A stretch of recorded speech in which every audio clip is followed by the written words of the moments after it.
கலைஞர் மகளிர் உரிமை தொகை திட்டம் இந்த திட்டம் வந்து டிஎம்கே அவங்க ஆட்சிக்கு வந்த பிறகு இந்த திட்டத்தை வந்து கொண்டு வந்தாங்க. இது வந்து சக்சஸ்ஃபுல்லா இன்னைக்கு வரைக்கும் போய்கிட்டு இருந்தாலும் இன்னும் நிறைய பேரால வந்து பாத்தீங்கன்னா இந்த திட்டத்துல வந்து பங்கு பெற முடியல. சோ இன்னைக்கான தகவல் வந்து பாத்தீங்க அப்படின்னா கலைஞர் மகளிர் உரிமை தொகை திட்டத்துல இந்த விண்ணப்பம் வந்து ரிஜெக்ட் ஆகுது. அதுக்கான காரணம் என்ன, இதுக்கான தீர்வுகள் என்ன அப்படிங்கறத நம்ம வந்து சின்ன தொகுப்பா வந்து பாத்திரலாம். இந்த கலைஞர் மகளிர் உரிமை தொகை திட்டத்துல இந்த 1000 ரூபாய்க்கு வந்து விண்ணப்பம் செஞ்சவங்கல அதிகமான பெண்கள் வந்து தகுதி இருந்தும் பொதுவா வந்து சில தவறுகளால பாத்தீங்கன்னா அவங்க விண்ணப்பம் வந்து ரிஜெக்ட் ஆகுது. சோ இதுக்கான காரணம் என்ன அப்படிங்கறத ஃபர்ஸ்ட் பாத்திரலாம், அதுக்கப்புறம் தீர்வுகளை பார்க்கலாம். முதலாவதா பாத்தீங்க அப்படின்னா தங்களுடைய ஆதார் விவரங்களை வந்து தப்பா விண்ணப்பத்துல வந்து பதிவுறது, இல்ல அப்படின்னா ஆதார்ல வந்து பாத்தீங்க அப்படின்னா தங்களுடைய விவரங்களை வந்து மிஸ் மேட்ச் ஆயிருக்கும். இதனால கூட விண்ணப்பம் வந்து ரிஜெக்ட் ஆகும். இரண்டாவதான காரணம் என்ன பார்த்தோம் அப்படின்னா தேவையான டாக்குமெண்ட்ஸ் வந்து முழுமையா நம்ம கிட்ட வந்து இருக்காது, மக்கள் வந்து சப்மிட் பண்ண மாட்டாங்க, இதனாலையும் கூட ரிஜெக்ட் ஆகும். மூன்றாவதா பார்த்தோம் அப்படின்னா இது வந்து ஒரு முக்கியமான ஒரு எலிஜிபிலிட்டி பிரகாரம் வந்து பாத்தீங்க அப்படின்னா விண்ணப்பங்கள் வந்து ரிஜெக்ட் ஆகும். அவங்க கொடுக்கக்கூடிய அந்த எலிஜிபிலிட்டி கிரைட்டீரியா வந்து மீட் ஆகல அப்படின்னா கண்டிப்பா வந்து அவங்களோட அப்ளிகேஷனை வந்து ரிஜெக்ட் பண்ணிடுவாங்க.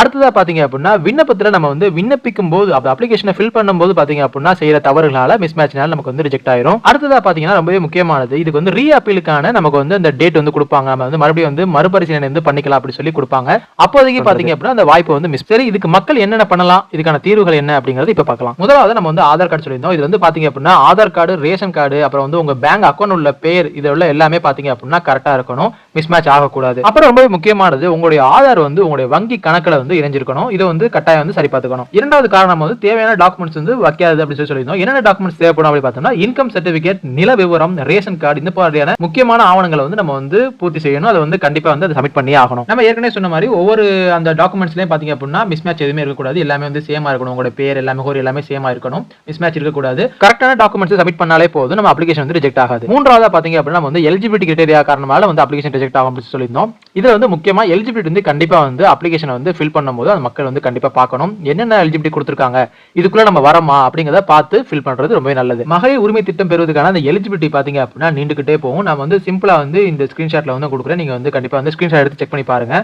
ஒருவேளை நீங்க வந்து எல்லா எலிஜிபிலிட்டி இருந்து உங்களோட அப்ளிகேஷன் வந்து ரிஜெக்ட் ஆகுது அப்படின்னு நினைச்சீங்க அப்படின்னா உங்களுடைய ஆதார் ஆவணங்களோட நீங்க வந்து ஒரு 30 நாட்குள்ள வந்து மறுபடியும் வந்து இ-சேவை மையத்தை வந்து அணுகி நீங்க வந்து மறுபடியும் வந்து முறைப்படி வந்து அப்ளிகேஷன் போடுற மாதிரி இருக்கும். நாலாவது பாத்தீங்க அப்படின்னா அப்ளிகேஷன் ஃபில் பண்ணும்போது செய்யக்கூடிய தவறுகளால அப்ளிகேஷன் வந்து ரிஜெக்ட் ஆகும். இதுக்கு வந்து பாத்தீங்க அப்படின்னா நம்ம வந்து அதிகாரப்பூர்வ வழிகாட்டி படி நம்ம வந்து பண்ணலாம். வெப்சைட்ல கொடுத்துருக்காங்க, இல்ல வந்து யூடியூப்ல வீடியோஸ்லாம் நிறைய இருக்கு, அதை பண்ணலாம். சப்போஸ் வந்து உங்களுக்கு வந்து அந்த வழிகாட்டுதல்லாம் கிடைக்கல அப்படின்னா இ-சேவை மையத்துல நீங்க வந்து அப்ளை பண்ணிக்கலாம். அது மட்டும் இல்லாம ஒரு தடவை உங்களுக்கு வேற யாராச்சும் அப்ளிகேஷன் ஃபில் பண்ணி தராங்க, இல்ல நீங்களே ஃபில் பண்றீங்க அப்படின்னா அதை நீங்க மறுபடியும் செக் பண்ணிக்கிறது ரொம்ப நல்லது. அடுத்ததா பாத்தீங்க அப்படின்னா இந்த ரீ அப்பீல் பண்ணக்கூடிய விஷயம். உங்களுக்கு ஒன்ஸ் உங்களோட அப்ளிகேஷன் ரிஜெக்ட் ஆயிருச்சு அப்படின்னு செய்தி கிடைச்சிருச்சு அப்படின்னா 30 நாட்கள் கூட இ-சேவை மையத்துல போய் முறையிடலாம், ரீ அப்பீல் பண்ணலாம். இந்த மாதிரி வந்து எல்லா எலிஜிபிலிட்டி இருந்து நமக்கு வந்து இந்த மாதிரி இருக்கு அப்படின்னு சொல்லி நீங்க வந்து மறுபடியும் அப்ளை பண்ணலாம். அது மட்டும் இல்லாம அரசு அறிவிப்புகளை கவனிக்கிறது ரொம்ப நல்லது. அவங்க வந்து சிறப்பு முகாம்கள்லாம் வந்து போடுவாங்க, அந்த மாதிரி கேம்ப்ல போய் நம்ம வந்து ரீ அப்பீல் பண்ணிக்கலாம். மோஸ்ட்லி அப்ளிகேஷன் ரிஜெக்ட் ஆகிறதுக்கான காரணம் நான் வந்து தெளிவா சொல்லிட்டு அதுக்கான தீர்வுகளையும் சொல்லிட்டேன். இந்த வீடியோவை இந்த திட்டத்துல வந்து அப்ளிகேஷன் வந்து போடுறவங்க, இல்ல வந்து ஆல்ரெடி ரிஜெக்ட் ஆகி மறுபடியும் ரீ அப்பீல் பண்றவங்களுக்கு ஷேர் பண்ணுங்க, கண்டிப்பா வந்து உதவியா இருக்கும். இந்த மாதிரியான தகவல் தெரிஞ்சுக்கொள்ள நம்ம சேனலை மறக்காம சப்ஸ்கிரைப் பண்ணிக்க. மீண்டும் ஒரு சூப்பரான தகவலோட சந்திப்போம்.